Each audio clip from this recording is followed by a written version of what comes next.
again, everyone, and welcome to another edition of In Ohio Country Today. Big Dan Wilson alongside of Gary Jackson. And Gary, we're in Middlepoint, Ohio for, well, let's say it's a very important message that involves farming, but also involves probably one of the more deadlier diseases that everybody has a threat of facing, and that's ALS.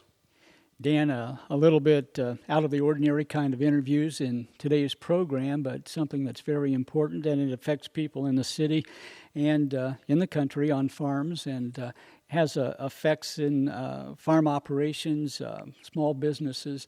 But we visit the Thatcher farm, Danny and Phyllis Thatcher, and we're going to be talking a little bit about the generations that have farmed the land and what kind of operation they have, but also talk about Team Kevin. Kevin is their son, and Kevin has ALS, something that there is no cure for, and he is in hospice as we speak.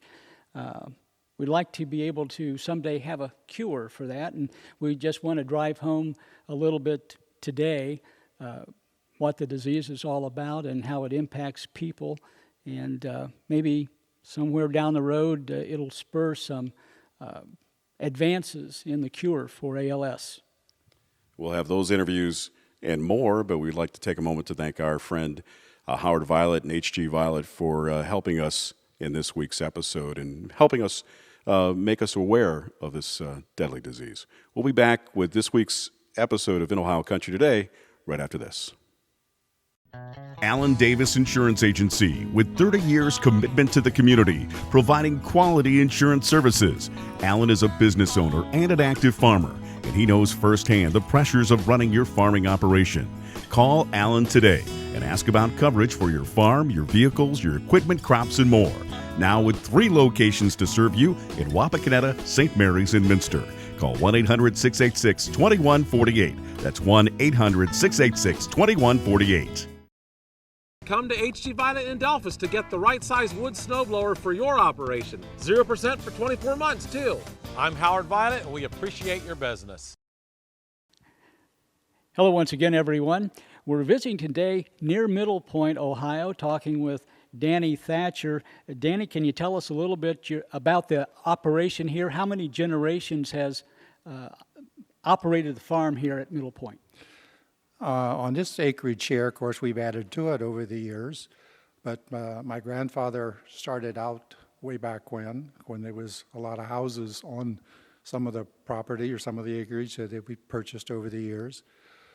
Then my father kind of took over for him, and then I worked into the operation at that point, and now my grandson, with the problem we were having, is running the operation.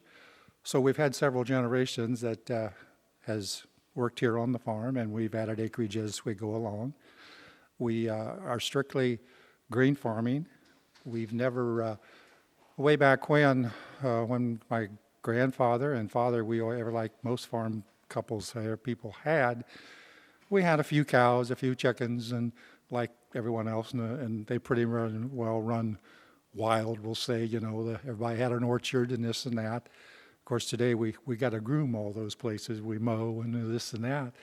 But so that's kind of the layout that we started out from, that meager, I guess, operation from a few acres to several hundred at this point in time. We own quite a number, but we also rent some ground from relation. And that's the kind of the layout of where we're at today. Well, of course, you become more efficient over the years as the generations come and go. And to farm the acreage that you do, you need different kinds of equipment than you did years ago. We use different kind of equipment. We use pretty much the same brand of equipment. We've purchased a lot of our equipment from Howard Violet and from his father and from his grandfather. Of course, they go back a long ways in Delphus. And on this farm, it's pretty much always been red. It gets the job done for us. But way back when we were farming, grandfather was farming with horses, and maybe the 40 acres, the 80 acres.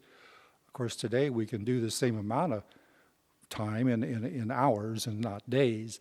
So, a 100-acre field before dinner is not out of reason, but it also is very, very expensive and to operate this equipment and to own the operation. So times change, and I guess we change with it, or we have a problem. Well, Danny, we're here today to talk a little bit about Team Kevin, what you're wearing here. Can you fill us in a little bit about what Team Kevin is all about? Well, back in January of this past year, our family went on vacation down to the islands. We've never went as a whole family together. We've always went separately pretty much. So we went down there, and everybody was, having a great time on the beach and whatever. And absolutely showed no signs of any problems. Got back January.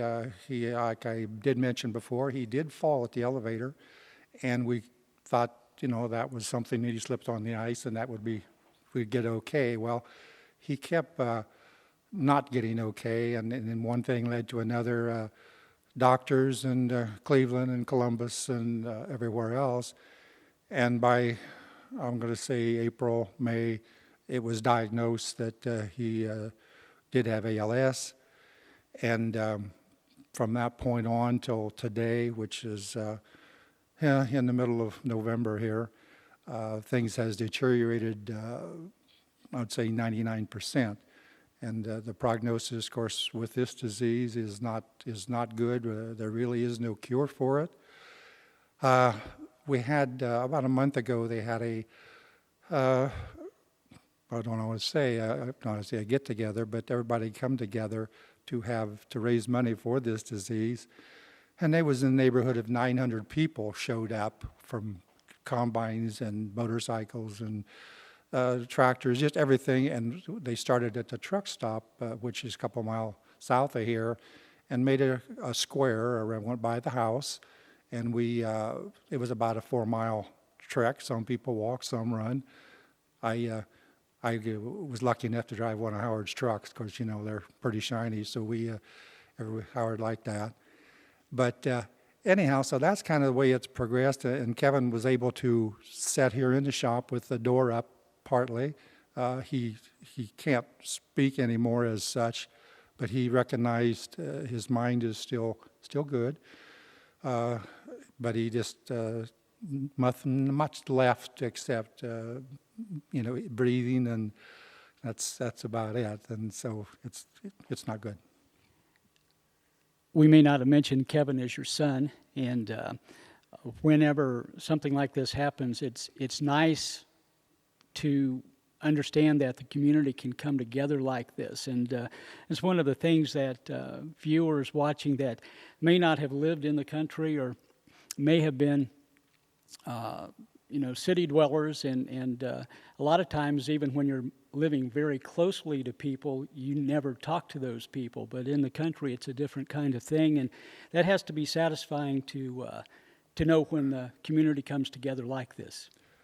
It is very satisfying, and a lot of the neighbors has changed over the years, and we see just exactly what you're saying. We've seen the major change with the families is not as close as they used to be. They don't, Sunday afternoon's not on a picnic like it used to be.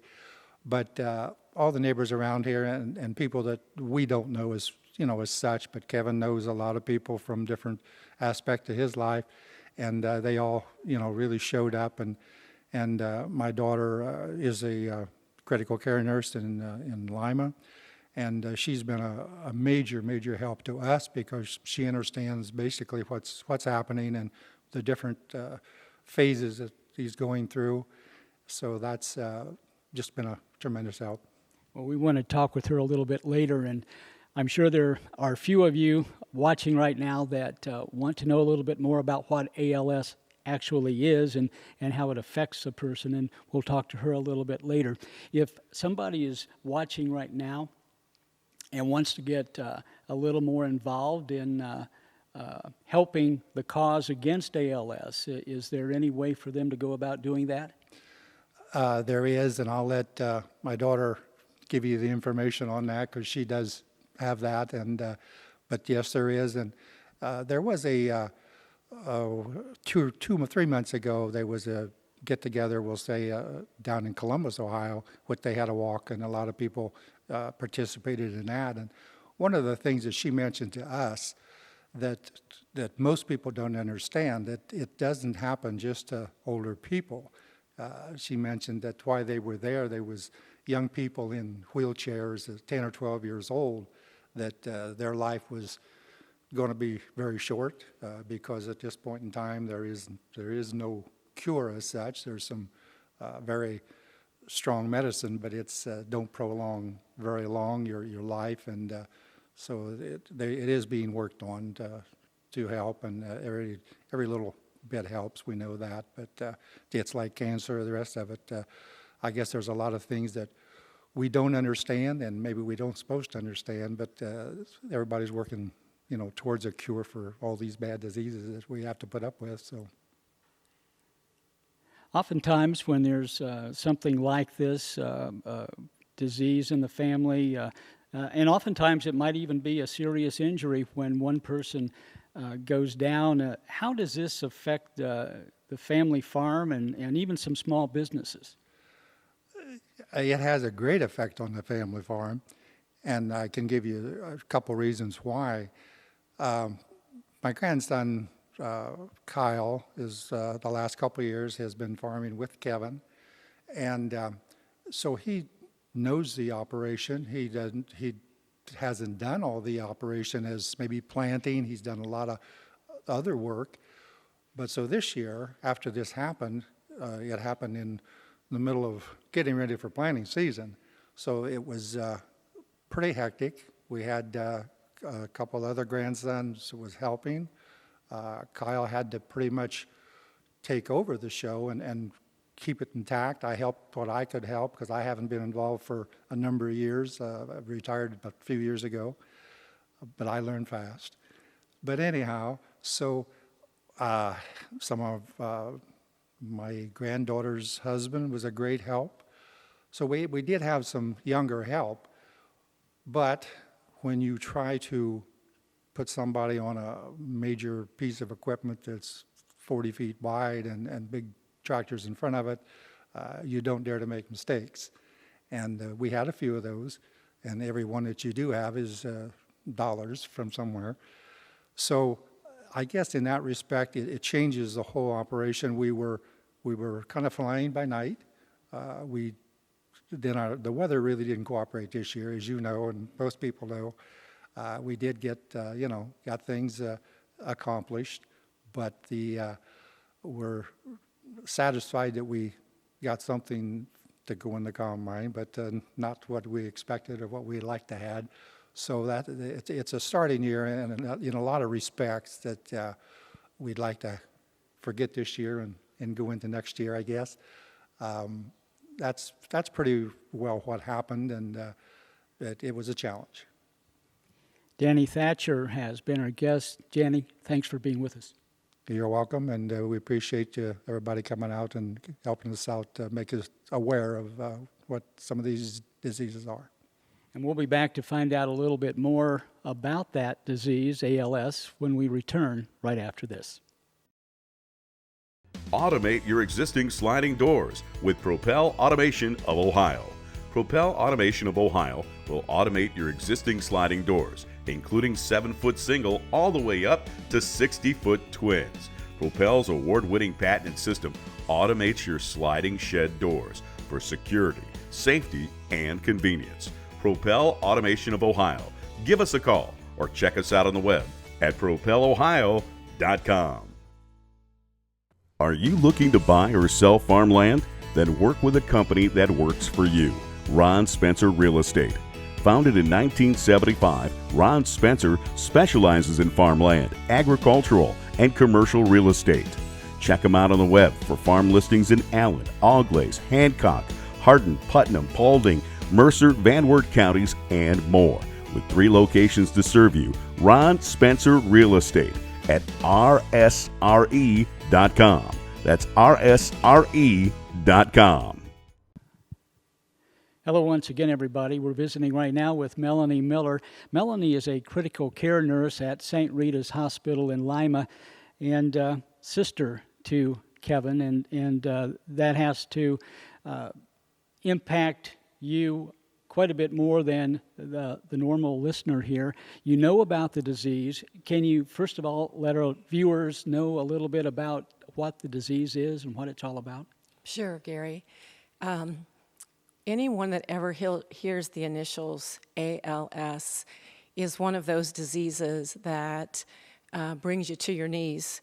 Unfortunately, it is a disease that there is no cure for, and the medicine on the market nowadays, there is still one drug available that there statistically gives you about 2 more months left on your life. So when you hear those initials, you know that there is no cure and that there is no hope for these patients. I've taken care of a lot of these patients in the hospital, in the ICU. I work in the intensive care and trauma unit at St. Rita's, and these patients come in and it breaks your heart because you get to know them, you get to love their families, and you know that there is no hope for these people. ALS is an autoimmune disease that, to make it simple, if you can envision being alert and oriented in your body, being aware of all your surroundings, and being trapped in a body that is now paralyzed. So it starts differently for all people. In Kevin's case, it started in his leg and then moved from his leg to his other leg, and then up the body. To this day, Kevin can only breathe on his own, and he can still swallow. But he's totally aware of his surroundings, and that makes it 10 times harder because he's very much aware of what's happening to him. It would be so much easier if he wasn't. It would be not as hard. But it's almost like for the patients that have a massive stroke, that they get trapped in a body that doesn't function anymore. And that's what happens. Your legs don't work, your arms don't work, you can't feed yourself, you can't dress yourself. And eventually, he won't be able to breathe. And his choice was not to have extended life support. And so when that day comes, we know that that day will be his last. Melanie, this is something that impacts people of all ages, is that right? It is correct. The majority of people are older, but we did go to an ALS walk in Columbus this year, and it broke my heart to see small children that were also affected. I had no idea that someone who's 10 or 12 that could also have it. That day we met a lot of people themselves that were in wheelchairs and that were walking, but statistically the majority is older.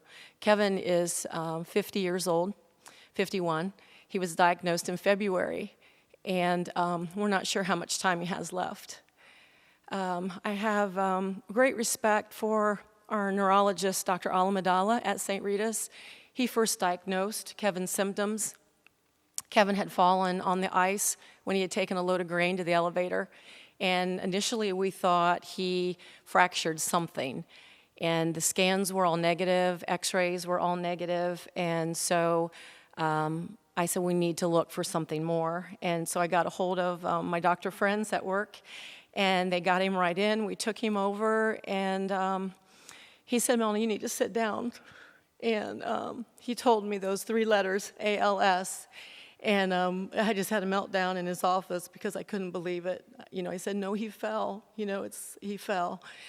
And he had said, I want you to go see a specialist. He's an ALS specialist at Cleveland Clinic, Dr. Shook.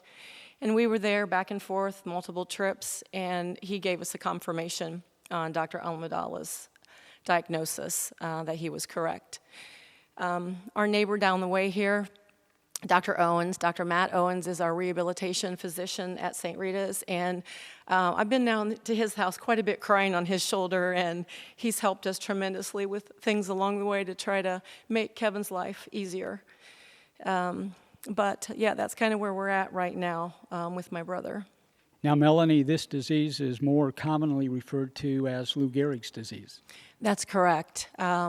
A lot of people know it by Lou Gehrig's disease. It's kind of frightening for a disease that was first diagnosed greater than 70 years ago, that we're really no further today and closer to a cure. I know I've been working with some of the physicians, and there are some experimental studies out there that have not been released by the FDA. But yes, it's been over 70 years, and we're still fighting the same disease.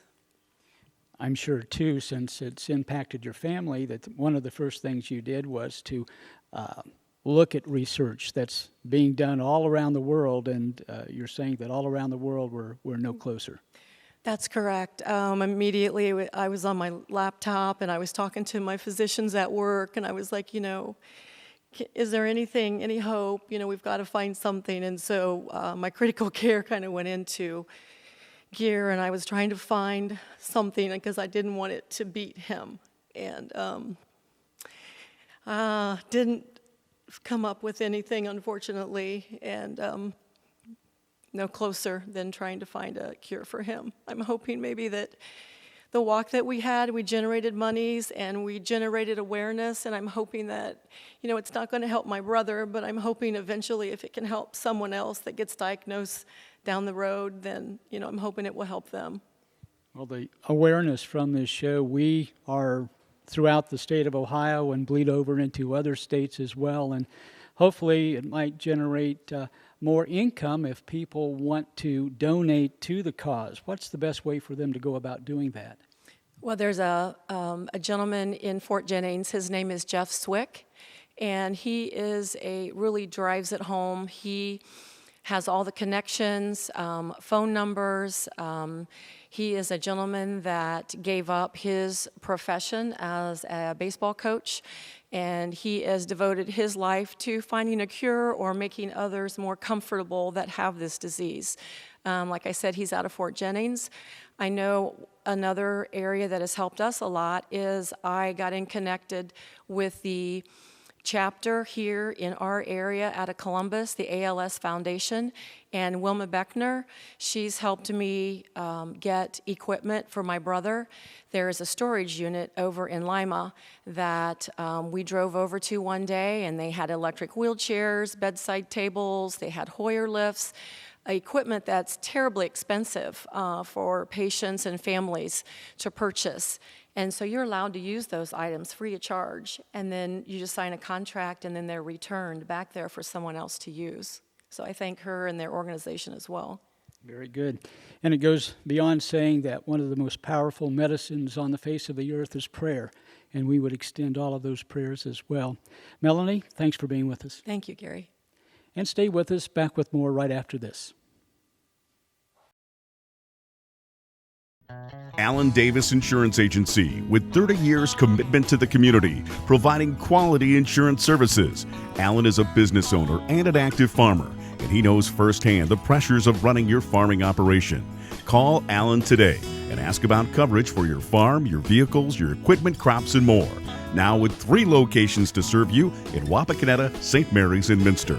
Call 1-800-686-2148. That's 1-800-686-2148. Are you looking to buy or sell farmland? Then work with a company that works for you. Ron Spencer Real Estate. Founded in 1975, Ron Spencer specializes in farmland, agricultural, and commercial real estate. Check him out on the web for farm listings in Allen, Auglaize, Hancock, Hardin, Putnam, Paulding, Mercer, Van Wert counties, and more. With 3 locations to serve you, Ron Spencer Real Estate at rsre.com. That's rsre.com. With me is Howard Violet from HG Violet here in Delphus. And Howard, there's something that folks really need to be thinking about and need to be thinking about it now. We are a top 100 woods dealer. We've been selling woods here for 3 generations in our family, from 54-inch up to 108-inch for small compacts up to large ag tractors. But if the guys don't get in while we got them, then they lose the price advantage. We order ahead to get a better price, and we pass it along. We are stocked up and ready to go, and they don't want to wait, because when they're gone, they're gone. I'm Terry McClure, a fifth-generation soybean farmer. Farming can be tough, but we have the Ohio Soybean Council investing farmers' dollars to find new uses for soybeans. Their research helps develop better beans for livestock, poultry, and for people. It also helps create new products like soy-based cleaning supplies and paint cartridges. Plus, cleaner-burning soy biodiesel reduces our dependence on foreign oil. Soybeans are Ohio's #1 agricultural export. To learn more, visit soyohio.org. Big Oil presents Mr. Slick and Dummy. Do you know what the RFS is, dummy? It's the Renewable Fuel Standard. It requires the oil companies to blend renewable fuels with their gasoline. And that's real bad, right? Yeah, the big oil, because it means we use less oil and more renewable, dummy. Why doesn't Big Oil want you to know the RFS is good for America? You're no dummy. Don't let the oil industry treat you like one. And that's going to do it for this week's edition of In Ohio Country Today, a very educational and very sobering edition today, Gary. You know, and Dan, one of the things that we didn't touch about in any of the interviews, but sometimes as we make our journey through this life, we come across people that like to pay forward or pay back, however you want to look at that. And Howard Violet has given us his time for us to tell this story today. And so hopefully we can maybe generate interest, to generate income, to pay for more research down the road, and one day we'll have a cure for ALS. And all the numbers and addresses and websites that you've seen throughout today's show will also be available on our website at inohiocountry.com. Have a good day, everybody.